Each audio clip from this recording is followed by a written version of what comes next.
Hello everyone! Today is another beautiful day to start again, and we are thankful for another opportunity to learn something new. This is Ma'am Chanel, and welcome to our virtual classroom.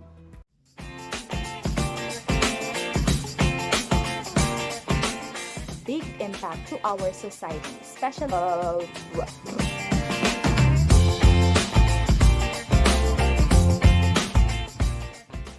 Do you know the importance of words? They can either make or break a person.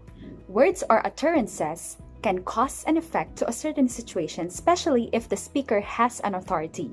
Take, for example, the declaration of general community quarantine by our president. This has caused a big impact to our society, especially in the way of life that we have now. Together, let's discover more about this topic. So, without further ado, let's get started. At the end of the video lesson, you are expected to give examples for each type of speech acts, respond effectively to a speech act through stating appropriate responses in a given situation, and illustrate the importance of speech acts and the strategies in our daily life through creative output.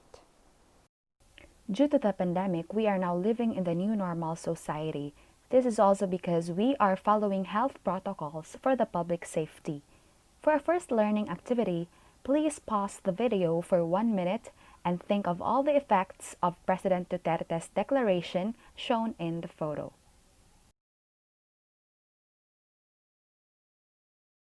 Last March 13, 2020, the President has imposed general community quarantine and total lockdown of Manila and consequently directed all provinces to follow the public safety and health protocols. This declaration was effective from March 15 up to March 31. Due to the increasing positive cases, the GCQ was extended. Unfortunately, as of today, June 26, 2020, Philippines still has not flattened the curve. According to Austin in 1962, in his Speech Acts theory, there are 3 actions related to speech acts. The first act is locutionary act, which is the basic production of meaningful utterance. This act is much related to the hearer or the listener. If the hearer or listener fails to understand what the speaker is saying, then the speaker has failed to do a locutionary act. For example, when a Bangsamoro student talks to a Hiligaynon friend, "Ngibetad ningka," this utterance will not produce what is called as a meaningful linguistic expression to them because they don't understand the meaning. On the contrary, if the speaker will say, "Kamusta ka?" then the Hiligaynon friend would understand. In uttering a sentence or word, one must have a certain intention. Most of the time, people produce well-formed utterances for a purpose. For instance, the need to communicate something to someone or to provide facts. This second dimension is called illocutionary act. An illocutionary act is accomplished via utterance with a communicative intention. A speaker may perform illocutionary act to make a promise, offer, explanation, and etc., which is as proposed by Austin as illocutionary force.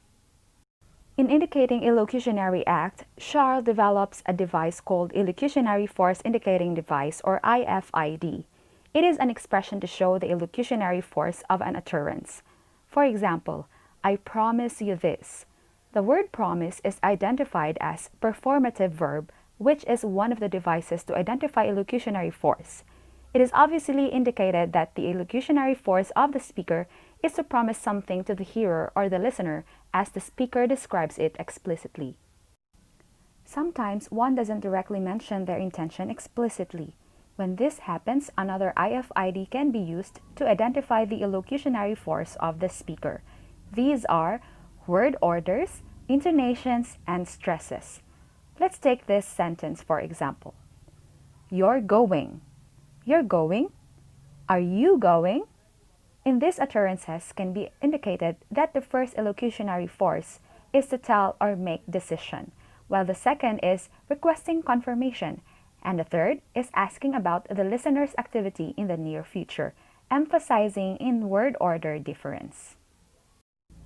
While locutionary act is the action of making a meaningful utterance and illocutionary act is performing an intentional utterance, perlocutionary act talks about producing the effect of the meaningful and intentional utterance. While making utterance that intent to make someone drink coffee is successfully performed, the effect is that someone actually drank the coffee is also known as perlocutionary effect. Another example is when a boy says to a girl, "You're beautiful." If the girl is attracted to the boy, or if the girl has some intentions or hidden agenda, usually the girl will blush and feel happy and will do the same, will reverse the compliments. But on the contrary, if the girl is not attracted to the speaker, then usually she will only say thank you and don't feel as happy as in the first case. Just a quick recap. Locutionary act is the production of meaningful utterances and expressions. For example, go away, come here, who are you?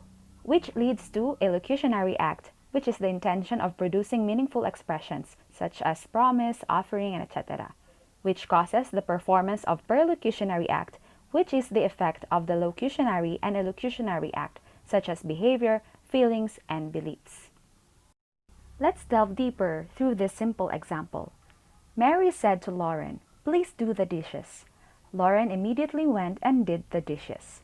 The locutionary or the utterance is Mary saying, "Please do the dishes." The elocutionary or the function, Mary is requesting Lauren to wash the plates. And the perlocutionary or the effect is Lauren immediately went and washed the plates. As a response to Austin's speech act theory, John Charles in 1976, a professor from the University of California, Berkeley, classified elocutionary acts into 5 distinct categories. First, assertive. This is an elocutionary act that represents a state of affairs. For example, stating, claiming, hypothesizing, describing, telling, insisting, suggesting, asserting, or swearing that something is the case. For example, no one makes better videos than our team. Second, directive. This is an elocutionary act for getting the addressee to do something. For example, ordering, commanding, daring, defying, and challenging. For example, please give the money back to him. Third, commissive.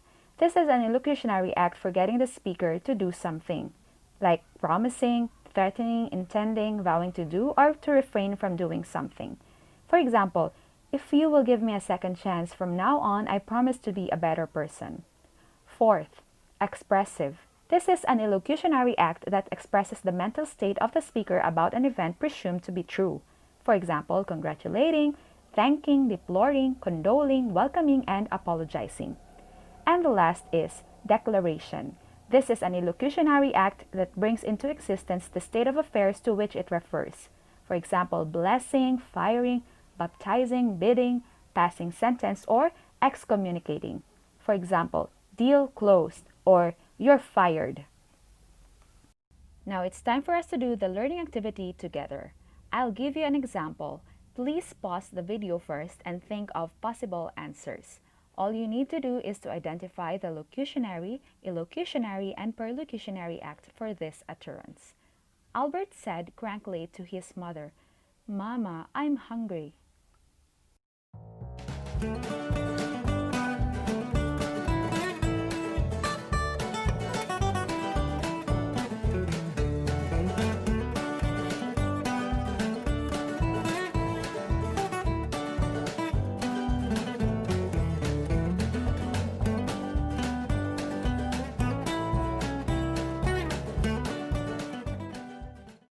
Time is up! Now let's answer together. The locutionary is Albert saying to his mother, "I'm hungry." The elocutionary, Albert is indirectly requesting his mother to get some food for him. And the perlocutionary is his mother immediately prepares his food. For the next learning activity, you're going to provide examples for each category of elocutionary acts. Write one sentence within the context of pandemic for the categories assertive, directive, commissive, expressive, and declaration. Thank you so much for your participation today. You all did a great job.